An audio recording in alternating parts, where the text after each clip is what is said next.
Good morning, everyone.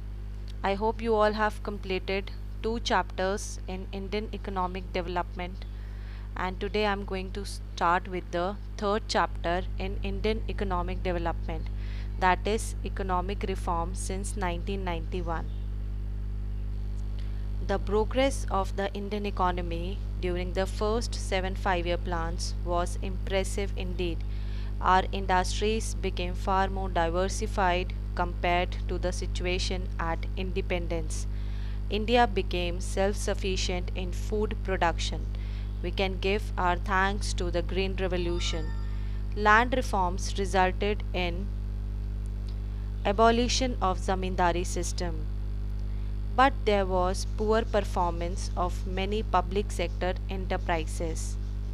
Excessive government regulation prevented growth of entrepreneurship. In the name of self reliance, our producers were protected against foreign competition, and this did not give them the incentive to improve the quality of goods that they produced. Our policies were inward oriented, and so we failed to develop a strong export sector.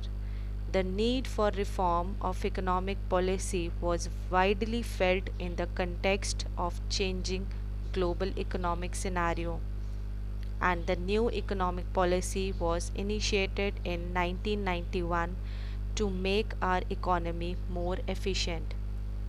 After 40 years of plant development, India has been able to achieve a strong industrial base and became self sufficient in production of food grains. Nevertheless, a major segment of the population continues to depend on agriculture for its livelihood. In 1991, a crisis in the balance of payments led to the introduction of economic reforms in the country. And in this chapter, we are going to study about the reform process and its implications for India. So, these are the topics which we will cover in the chapter Economic Reform since 1991. Features and appraisal of liberalization, privatization, and globalization, that is termed as LPG policy. Concept of demonetization, concept of goods and services tax that was implemented in July 2017. In this video, I am going to cover the topic liberalization.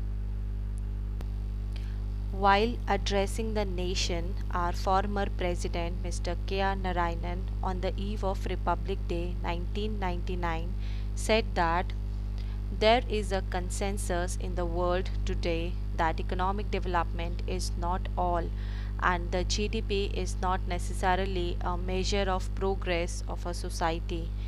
We have also studied this, that the GDP is not the true indicator of welfare in the national income chapter in macroeconomics. In 1991, India met with an economic crisis relating to its external debt. The government was not able to make repayments on its borrowings from abroad.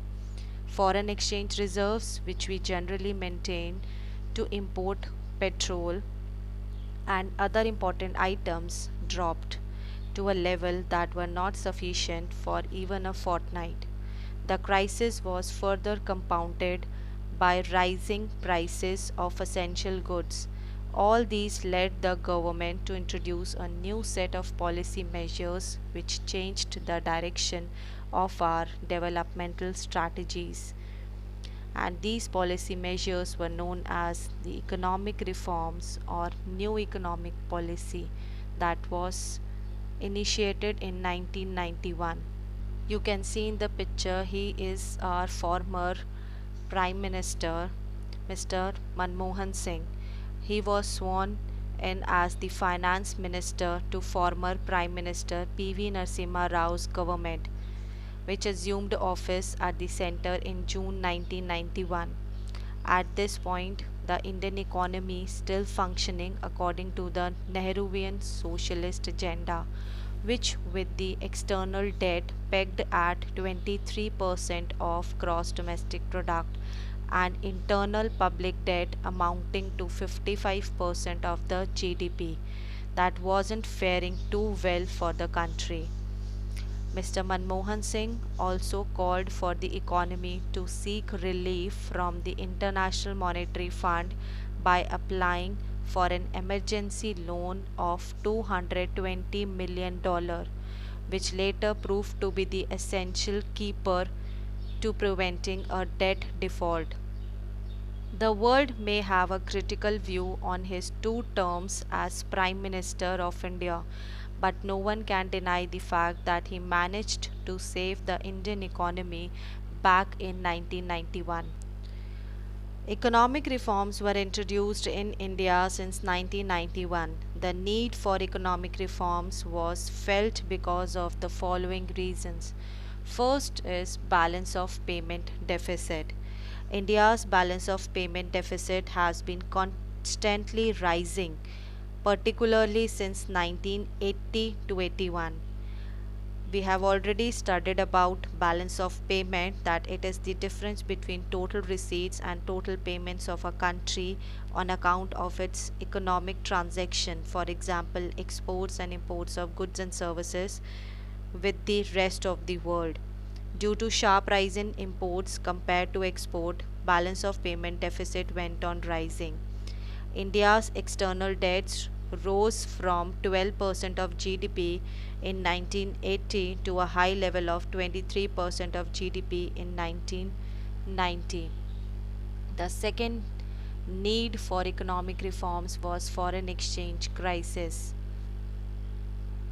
Foreign exchange reserves of India were at its lowest level in June 1991, which led to foreign exchange crisis in the country.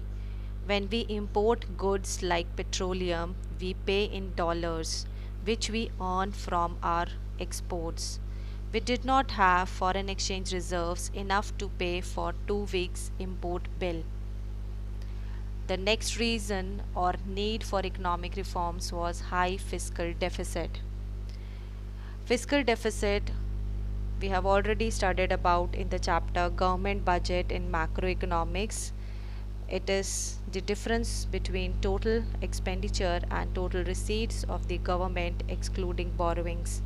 In 1981, fiscal deficit was 5.4% of GDP, which increases to 8.4% of GDP in 1991. When expenditure is more than income, the government borrows to finance the deficit from banks and also from the people within the country and also from the international financial institutions. Next need for economic reforms was increase in prices. There was persistent increase in prices during the period 1956 to 1991. The rate of inflation reached an all-time high level of 17%. And there was the failure of the public sector too. Public sector undertakings were known for their inefficient functioning and became the centers of corruption. They had now become economic burden. Therefore, a shift in the government policy was necessitated from its emphasis from public sector to private sector. In addition to this, no country or international lender was ready to lend to India. India approached the International Bank for Reconstruction and Development, that is known as IBRD or World Bank, and the International Monetary Fund, and received $7 billion as loan to manage the crisis. For availing the loan, these international agencies expected India to liberalize and open up the economy by removing restrictions on the private sector, reduce the role of government in many areas, and remove trade restrictions between India and other countries. India agreed to the conditionalities of World Bank and International Monetary Fund and announced the new economic policy. The new economic policy consisted of wide-ranging economic reforms. The thrust of the policies was towards creating a more competitive environment in the economy and removing the barriers to entry and growth of firms. This set of policies can broadly be classified into two groups. First is stabilization measures and second is structural measures. Stabilization measures are short term measures intended to correct some of the weaknesses that have developed in the balance of payments and to bring inflation under control. This means that there was a need to maintain sufficient foreign exchange reserves and keep the rising prices under control. But on the other hand, structural reforms are long term measures aimed at improving the efficiency of the economy and increasing its international competitiveness by removing the rigidities in the various segments of the Indian economy. The government initiated a variety of policies which fall under three heads, that is, liberalization, privatization, and globalization. Let us now discuss the definition of liberalization, privatization, and globalization. Liberalization implies liberating the trade and industry from unwanted government control and restrictions. Or we can say that liberalization means freeing the Indian businesses and industries from unnecessary controls and restrictions. Privatization, it refers to any process that reduces the participation of public sector in the economic activities of a country. Or we can say that privatization means giving greater role to the private sector in the nation building process and a reduced role to the public sector. Globalization, it refers to the process of integrating own economy with the world's economy. Or we can say that globalization means an integration of the economy of the country with the world economy.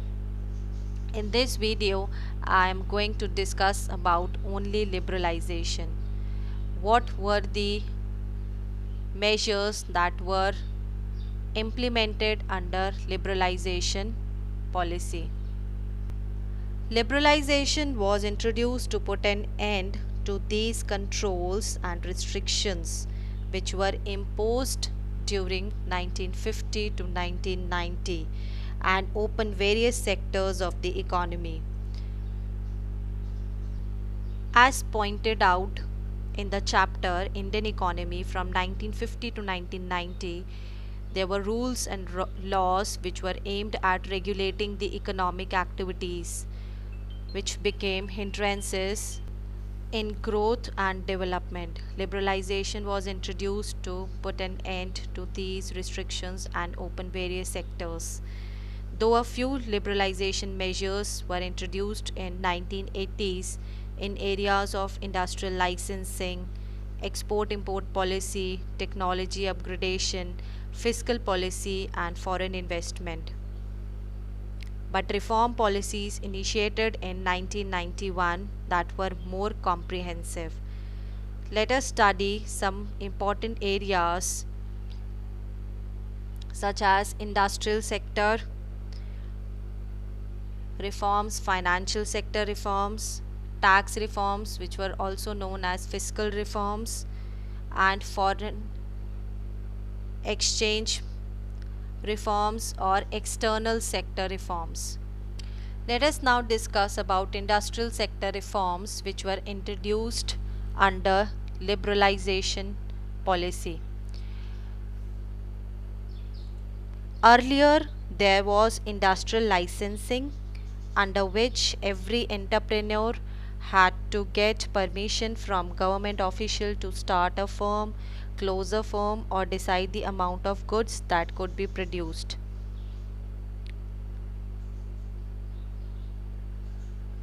But after implementation of new economic policy, or we can say that after industrial sector reforms, there was abolition of industrial licensing. The reform policies that were introduced in and after 1991 removed licensing policy also.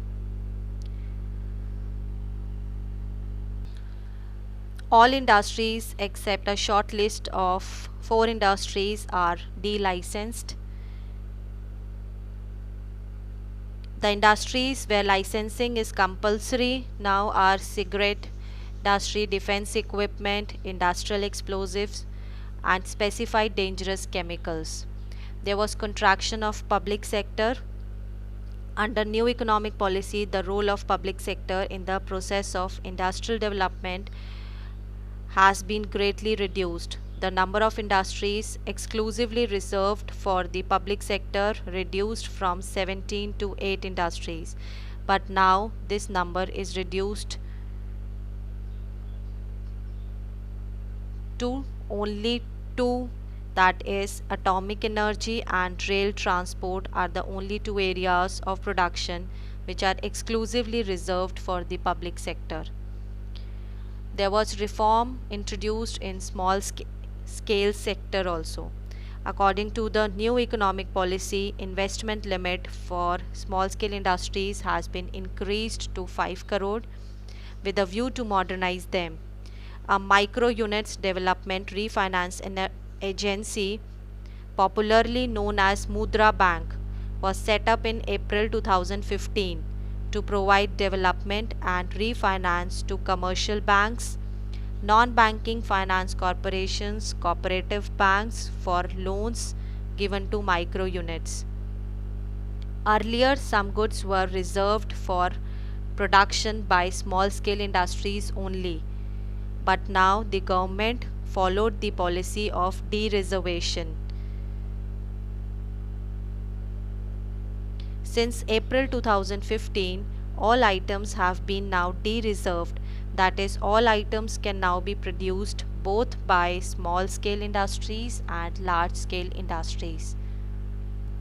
Let us now discuss about financial sector reforms under liberalization policy that was introduced in new economic policy in 1991. Financial sector includes financial institutions such as commercial banks, non-banking financial institutions, stock exchange market and foreign exchange market.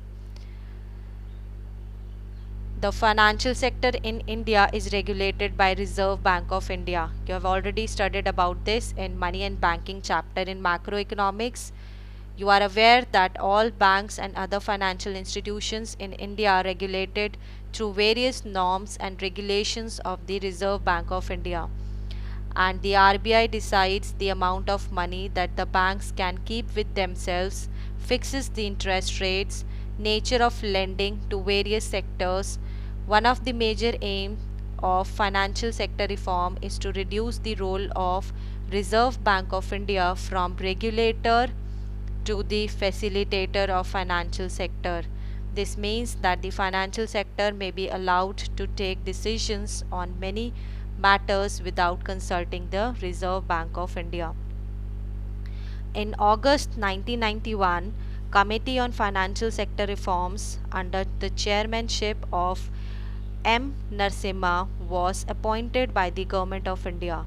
The committee submitted its report in November 1991.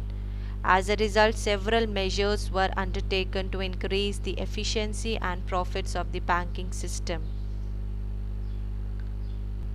According to that committee, there should be shift in the role of Reserve Bank of India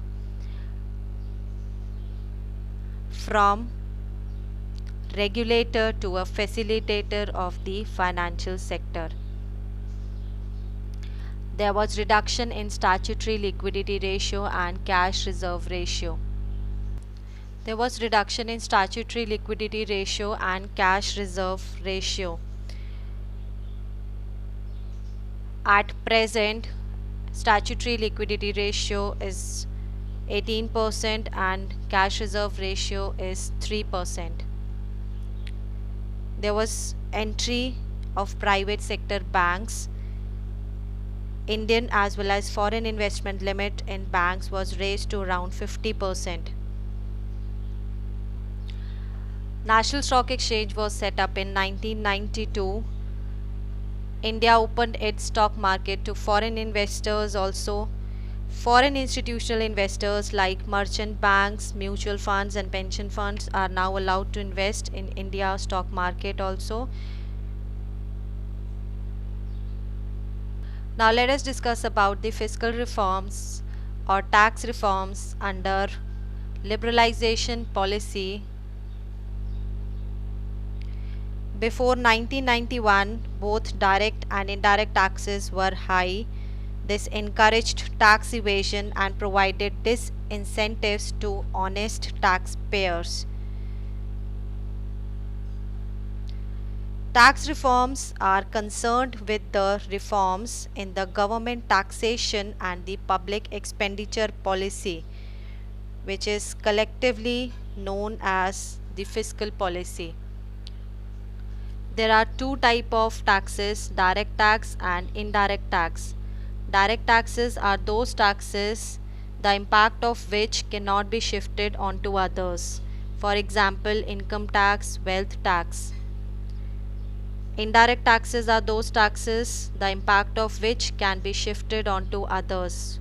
For example, goods and services tax.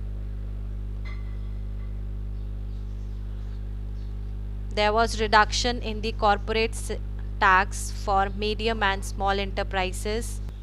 Corporate tax was reduced to 40% in 1994, 35% in 1997 and to 30% in 2005, and in 2019 corporate tax was reduced to 25% for medium and small enterprises with annual turnover of less than 400 crores.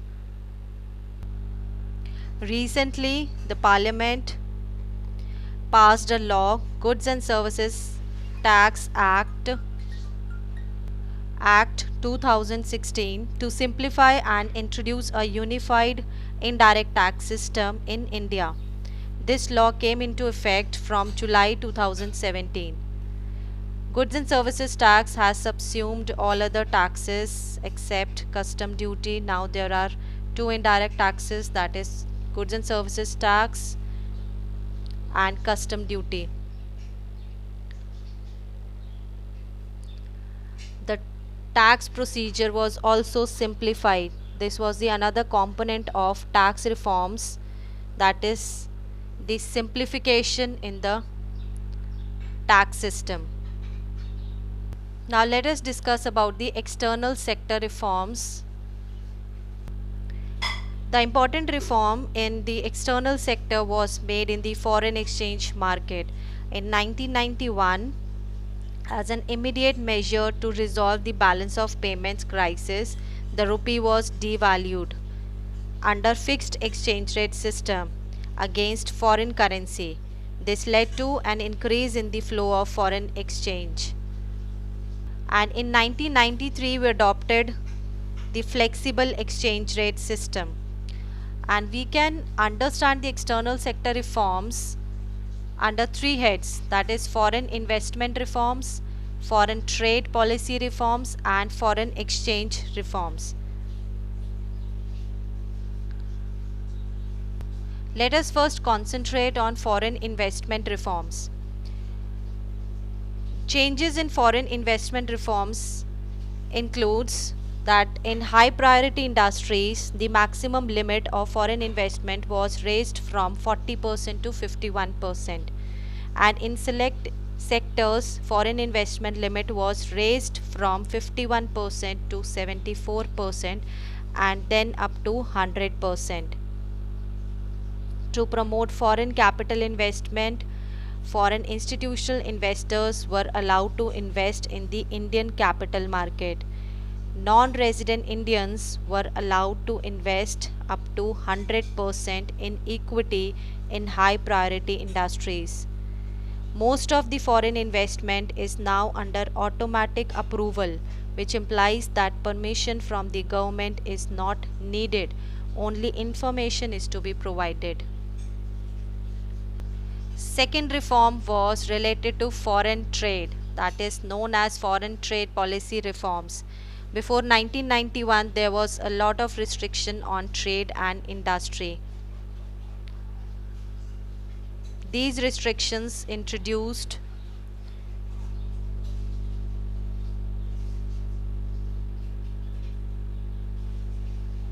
during 1950 to 1990 period reduced the efficiency and competitiveness of the domestic industries and led to their slow growth.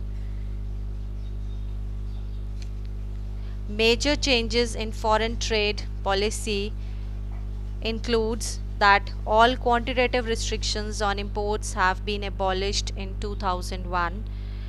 Tariff barriers in form of import duties have been considerably reduced. The peak rate import duty from more than 300% to 150 in the 1991 budget was announced. We can say that the import duty was reduced to 150% in 1991, and this was further reduced to only 10% in 2007-8 budget. Export duties have been removed to increase the competitive position of Indian goods in the international market. The third reform was the foreign exchange reforms. To tackle the problem of severe foreign crisis, rupee was devalued. I have told you earlier also that in 1991 rupee was devalued under fixed exchange rate system. And in the Union Budget 1993, the exchange rate of rupee was left open to be determined by the market forces. We can say that in 1993 there was the flexible exchange rate system, and Reserve Bank of India keeps intervening from time to time to stabilize the exchange rate. We can conclude the external sector reforms into the followings: that there was devaluation of Indian rupee in 1991, export duties were also reduced, quantitative restrictions on imports were completely removed in 2001. That was all about liberalization policy that was initiated in 1991 under new economic policy. Thank you.